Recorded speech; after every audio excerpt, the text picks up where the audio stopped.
Hey, what's up? This is Chosen, and this video is going to be covering all of the AoE buff removers in the game. This is a very vital role to understand for definitely PvP in the arena and also in dungeons as well. Buff manipulation is one of the strongest things in the game. Placing your own buffs, extending the duration of buffs, lowering the duration of buffs, stripping buffs, removing buffs, stealing buffs. All these interactions are extremely strong in the game. So this is going to be showing you all the champions that do AoE buff removal, and then we're going to touch on them all individually and how good they are so that you can get a full understanding of all the champions that do this mechanic. So let's get into it. Alright, so first of all, you guys know the drill by now. I've got a graphic here that shows all of them laid out, and I will put this down in a pinned comment if you want to pull this up and take a look at all of the people that do this role. So there are a lot of champions that remove buffs, especially on like a single target ability. These are going to be the ones that do it on an AoE all enemies effect, and so these are like the most reliable buff removers in especially the arena. So you'll see up at the top a lot of the common champions that you see in the arena. Ray, Sathalia, Saris are probably the three most commonly that you'll see up in the gold tiers of arena and above up into platinum. I would say Ray, Sathalia, and Saris are going to be the three that you see most commonly used to fill this role. But Gergo just got a buff recently and is insanely strong. Kymar, we all know how good he is. A lot of people lose sight of the fact that he does do AoE buff removal. He's mainly thought of as the champion that's amazing because he resets cooldowns. And then Sathalia got a rework a couple months ago. She's very good in this role now. So now let's go through them all individually really quickly and just talk about each one in general. So first up is going to be Gergo the Augur, who recently was on the balance list and got a pretty significant buff. He was one of the bigger winners from the last balance update in Raid. And this ability here that removes 2 random buffs from all enemies, and then if you book him, it's going to be a 100% chance to place a freeze on all enemies for 1 turn and grants an extra turn. This Bone Chiller ability, when booked, is one of the best abilities in the arena. That's absolutely insane. It's very similar to Ray. You're going to want to get this guy with a lot of accuracy, and even though he does scale with attack, usually you're going to build him as more of a utility champion with some toughness and lots of accuracy. And then Prince Kymar, like I said, typically thought of because of his amazing ability that resets all ally cooldowns, but he does have this A2 here that attacks all enemies, removes all buffs, and also places a sleep for 1 turn. So if you pair him up with people who do single target, people that hit really hard, like a Rhodos or someone like that, he can sleep and then you won't interrupt it, and you can go ahead and knock enemies down and get a lot of utility out of this A2 here for Kymar. And he also does have these speed auras, so he's a very, very good all-around champion for PvP, arena, dungeons, speed farming, basically anywhere except for the clan bosses where you're going to see a lot of value out of Kymar.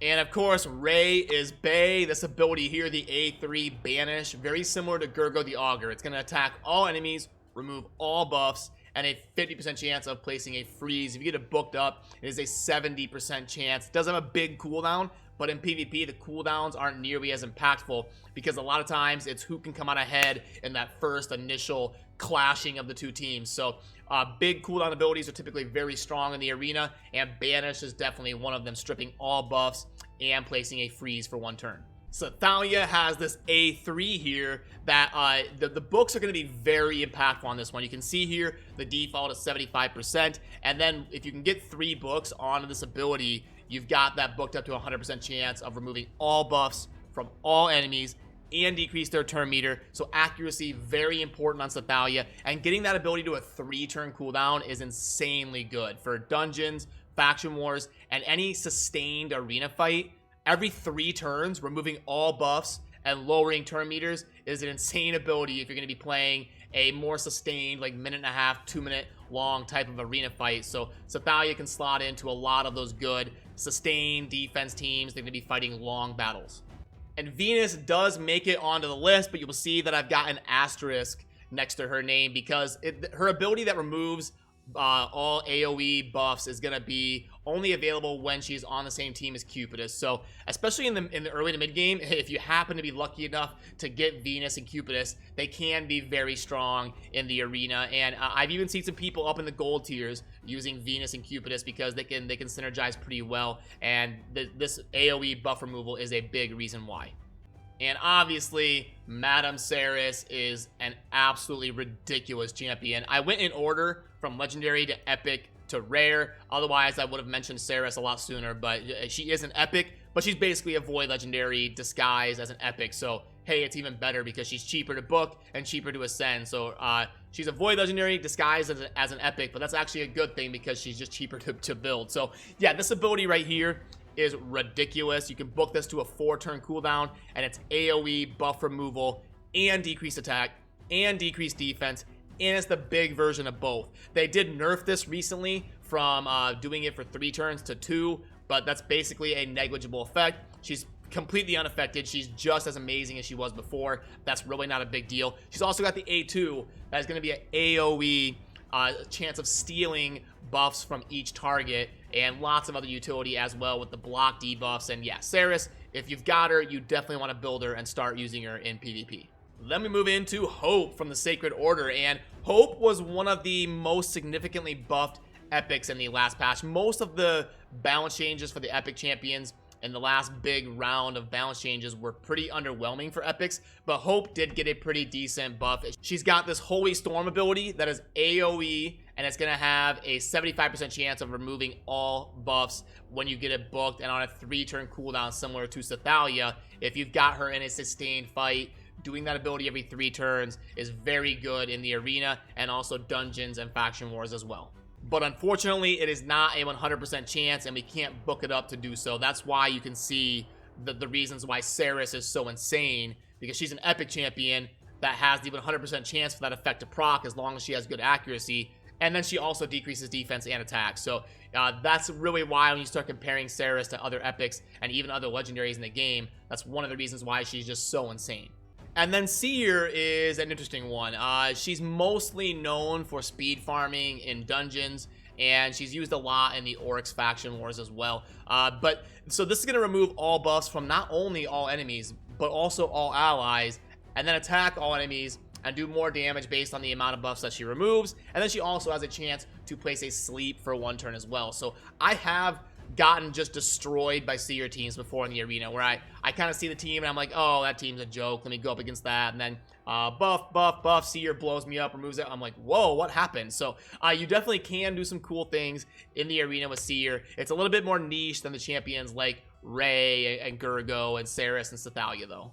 See, Kara is an epic from the Barbarians that does have this A2 that attacks all enemies 3 times, and each hit with a 40% chance of removing a buff from the target. So a triple hitter that is going to be constantly removing buffs each hit, and you get a pretty significant chance of plus 20%. So it's going to hit 3 times, and each hit is a 60% chance of removing a buff. So pretty reliable AoE buff removal on Sakara. Now, she's not typically built super often because she does take 18 epic books to max out, which is insane. No champion should be above like 12 in my opinion. So she likes to read, that's for sure. She chomps up those books at every opportunity, so we don't see her built a lot, but she does have the AoE functionality of removing buffs from your enemies. And now we're getting into the rares, and with how scarce this role is of AoE buff removal, these rares are going to be pretty good, and a lot of them are really unsung in the raid community. But look at this ability for Banshee here, this rare from the Undeads. Attacks all enemies, a 50% chance that we can book up to 65 of removing 1 random buff from each target. And when you book this, it's a 2-turn cooldown. You get her in a stun set with some good accuracy, and she can absolutely put in work in dungeons and faction wars and even early to mid-game arena. That every 2 turns in any sort of sustained fight, constantly hitting and stunning with a stun set and removing buffs. Definitely a very cool rare that I don't see enough people talk about and show any love in terms of building. So definitely check Banshee out if you're an early to mid-game type of player. And then Grinner is another one from the exact same faction from the Undead Hordes that has this this ability that we can book to a 3-turn cooldown AoE, and you can book it to a 50% chance of removing 1 random buff. And Grinner also has Revive, so he is similar to Banshee. I think he's even better. He is an insane rare champion that not enough of those early to mid-game players are thinking about using, but Grinner is even better than Banshee in my opinion. Both of them are very viable though. And then the last two rares on this list for AoE buff removal are not as good as Banshee and Grinner are, but Hospitaller does have this wave of purification that has an AoE with a 50% chance of removing a buff from each target, and we can book it up to 75, but it is a 4-turn cooldown. So Grinner and Banshee are going to be a little bit more reliable in terms of doing the buff removal more often. And the last one on the list is Skirmisher, a void rare from the Barbarians. I've been talking about Skirmisher for early to mid-game players for a long time. I actually love the AoE, and you can see this one's just 100%. There is no like 65% chance or something. It's AoE, remove a random buff from each enemy, and they can book it to a 3-turn cooldown. She is void, so she will never hit weak. She's actually viable for endgame type levels for the Barbarian faction war. Sorry, I can't talk today. She's actually endgame viable for those later stages of the Barbarian faction wars, especially if you've got the daily login rewards Seal of the Drakes to revive her if she falls over. Skirmisher, a cheap champion that can definitely bring some utility to a lot of different teams for you. Alright, that's gonna do it for this video, and just a couple final thoughts here is I would like to see more champions added to the game that provide this role. You can see this is all of them that do AoE buff strip, and there's not very many champions. There's what, 5 legendaries, 4 epics, and 4 rares. Not very many of them, so that's why these champions are very good, because what makes something good is impact versus scarcity. That's why counterattack champions are so good. That's why Valkyrie, Martyr, and Skullcrusher are so high value, because they fill a scarce role, and there's not very many of them that do it. AoE Buff Strippers is the same type of thing. It's a scarce role, and it's high impact. So champions like Durgo, and Kymar, and Ray, and Sathalia, and Saris, champions that do it the most reliably in the game, are very valuable, and you see them a lot in PvP, especially up in the higher tiers. So yeah, let me know what you guys think down in the comments about these champions, which ones are best, which ones are worst, which ones you've used, and all that type of stuff. I always enjoy hearing your opinions. So yeah, as always, thank you for watching. Have a good rest of your day. Peace.